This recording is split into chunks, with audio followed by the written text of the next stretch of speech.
Pupunta kami ngayon sa Mount Canirag, isa sa mga popular na campsite na matatagpuan sa Sirao, Cebu.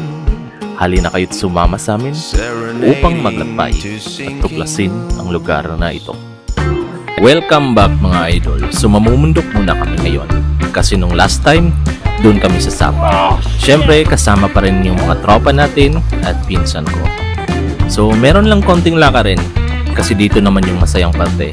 Lakad dito, lakad doon. Siguro nasa 1 kilometro rin yung kailangan namin lakarin. Siyempre, yakang-yaka namin yan. Lalo na't makakikita ka ng masarap na pangulam tulad nitong kambing na masarap ikaldereta at itong baka na masarap pang balbaktan. At dito medyo nawawala na kami. Buti na lang nakasalubong namin si Uncle. Col, saan dito yung campsite? Doon lang sa unahan. At pababaan na kami sa maliit na sapa. Tapak sa tubig para may konting effects. At dito paakyat na kami. Ay, nakakapagod. Siyempre, kaway-kaway muna para di halata na nagpahinga. At dito tago ng konti sa bato para may konting steam. At patuloy pa rin sa paglalakad. Pero dito sa parteng to, di nyo na ako makikita kasi nauna na ako. Ang mabagal kasi nilang maglakad. Parang mga matandang hukluban. At nagsimula ng pumutik yung daan. Kita nyo naman yung paa nito, parang magsasaka. O ikaw, ano na? Kaya pa? Mukha ka ng kalabaw dyan. At patuloy pa rin sa paglalakad. Di ko akalain may tindahan pala dito. At may uling din pala. Sayang, wala lang kaming panghihaw. At malayo-layo na rin ang aming nalakad. Kita na yung syudad. At patuloy pa rin sa paglalakad. Sabi nga nila, di baling mabagal, basta umusad. Tama ba? Uy, malapit na pala kami. Kita na yung entrance ng Narnia. Uy, pre, ayusin mo yung pagbubuhat ng carrots. At last, kita na yung welcome sign. Makakahugas na rin kami na sa maputik naming paa. Kita mo yan? O ikaw, okay ka lang? Nice, all goods lang pala. Patingin nga ng tsinelas mo. Boss, nakaabot na sa kalokohan. Ano bang kalokohan yung pinasok natin? Tara, hakot gamit muna kasi medyo dumidilim na rin. At ipapakita ko muna sa inyo ang signage ng Mount Canirag Peak Campsite, Sirao, Cebu City. At naghahanap kami kung saan pwesto. Medyo natagalan kasi kami. Nasa 5:30 na rin kami nung dumating. O ito, set up na natin yung tent. Paano kaya to? Ayusin mo na yung barbecue steak, pre. Yan, pasok mo yan. Yan. At dito, pasok mo yan. Yun o. Bilisan nga natin to para di maabutan ng dilim. Larga.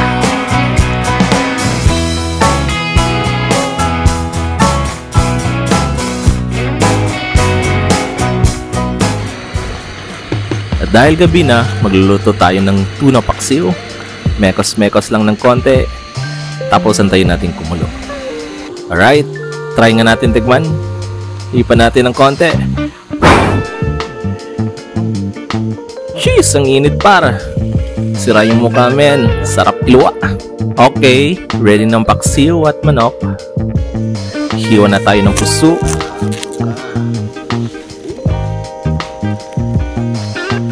Ipusa natin ng boss. Pisti na. Kailang, wala pang yung 5 minutes.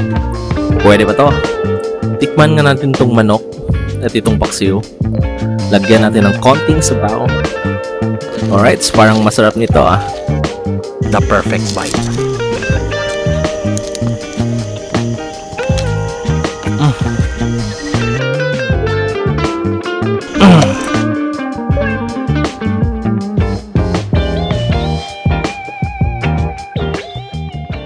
Pagtapos namin kumain ay tumambay na lang kami upang pagmasdan ng kapaligiran. Di ko inakalang ganito pala talaga ganda ang tanawin dito paggabi. Mapapaisip ka na lang na sana dito na lang ako nakatira. Sobrang ganda nila tignan na nagbeams tulang mga bituin sa lupa. Para bang nagpapaalala na kahit sa pinakamadilim na gabi ay laging may liwanag na nagbibigay pag-asa. Ako nga pala si Van. Tara, tagay.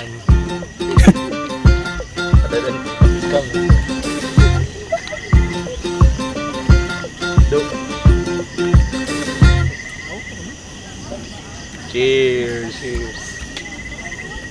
Kapag sagol naman, no?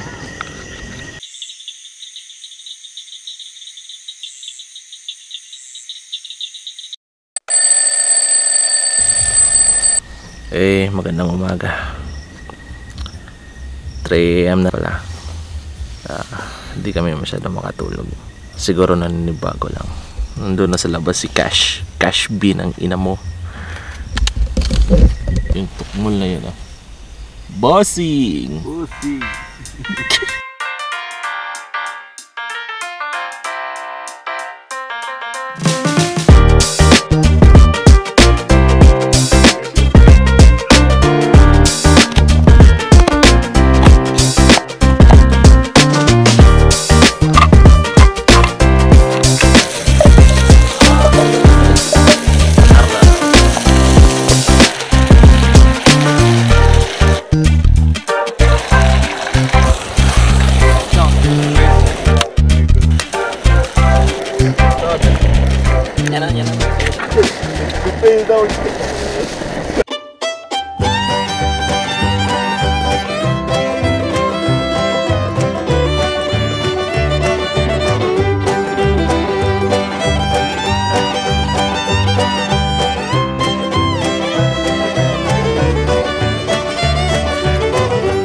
Harap.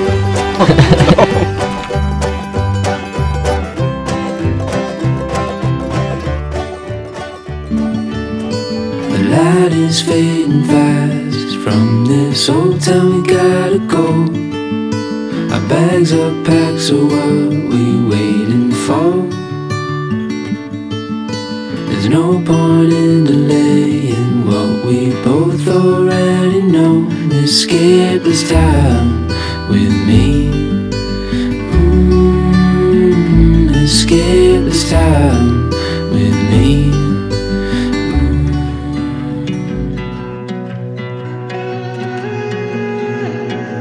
Pauwi na kami. Solid yung trip dito. Gimme boss. Patay.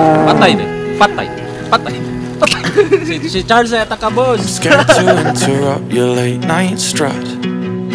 I must have hurt you cause your hair is tied up.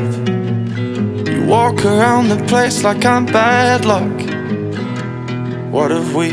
Ang tunay na tagumpay hindi nasusukat sa estado ng iyong buhay, kundi sa kung gaano ka kontento sa iyong pamumuhay. Tapos na ako sa pagalingan. Hangad ko na lang ay ang sariling kapayapaan. Ako nga pala si Van. Tara, lakbay.